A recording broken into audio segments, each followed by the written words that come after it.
Hello everyone, I am Meenakshi and together with Pranit, we are excited to present a strategic analysis on how Maruti Suzuki has managed to retain its market dominance in India even amid one of the most severe global crises in the automotive industry, the semiconductor shortage. We'll look at how operational efficiency and supply chain resilience became their strongest weapons.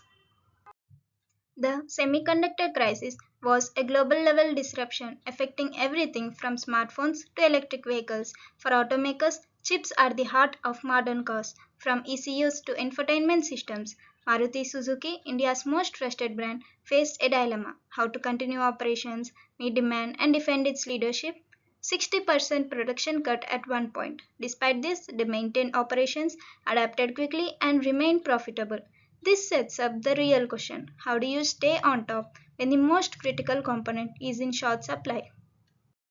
Let's understand the magnitude of Maruti's scale. India's largest car maker, with a network of over 3,600 service centers and 400 plus deeply integrated suppliers, targeting over 2 million vehicles annually. But scale alone doesn't protect you in a crisis.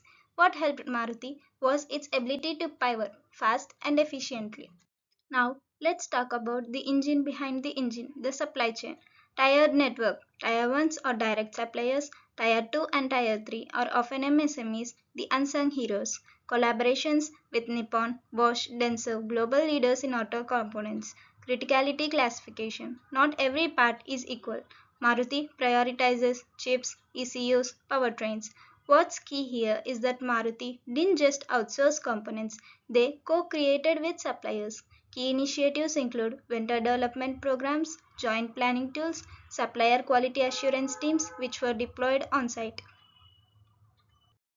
So, when the chip shortage hit, how did Maruti respond? Let's walk through that multi pronged strategy. Product prioritization. They focused on high demand models like Swift and Brezza. Smart dealership allocation.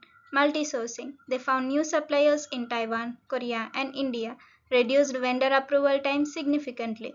Inventory buffering. Maruti typically doesn't hold excess inventory, but in crisis, they adapted. Buffer stock for high risk items like chips and wiring harnesses, flexible manufacturing, interchangeable tooling, real time digital monitoring for line switchovers. They didn't just wait out the crisis, they created a war room and executed proactively. Maruti's resilience is not an accident. It's the result of deeply embedded culture built over decades using world class frameworks. They follow lean and just in time principles, which means no wastage and tight synchronization between production and demand. Then there is a Kaizen, which is about continuous improvement. And here the magic happens from the ground up.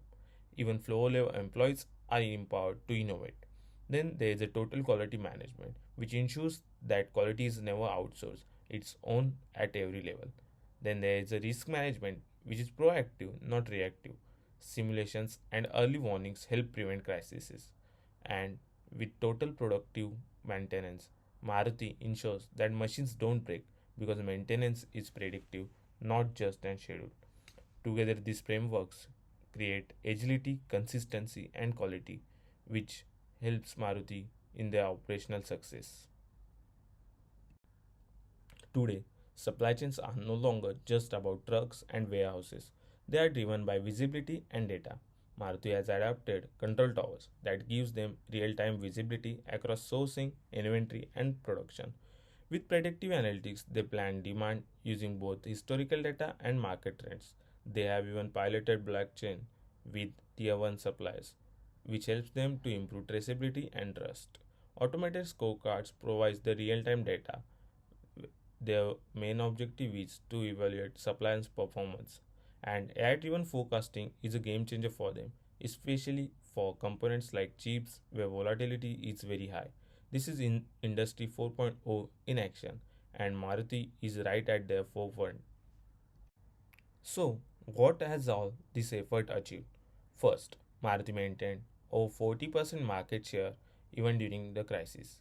Second, they avoided major shutdowns, which is a rare feat in today's environment. Third, customer satisfaction remained high, where no longer waitlist and no delivery panic. Fourth, even at the model level, production was stable. They focused on what customer actually wanted. While competitors struggled, Maruti systems kept humming quietly, efficiently, and effectively. But leadership today doesn't guarantee leadership tomorrow. There are emerging challenges. First, chip supply remains fragile. Even in 2025, EVs use way more than chips, from 200 in regular car to 1500 in an EV. Global OEMs are localizing production in India, which increases the pressure, and competitors are moving fast in this race. Tata Motors is all in on EVs. Hyundai is pushing into the premium space. Brands like BYD and MG are offering features like loaded EVs and hybrids. The battlefield is shifting, and Maruti must evolve to stay ahead. So, how does Maruti future proof itself? Here are 5 strategic pillars. First, localized chip supply. By collaborating with ISRO, Tata Elxsi, and Matewai to develop Indian chip fabs. Second, digitally integration of supplier base, making real-time dashboards mandatory for all the vendors.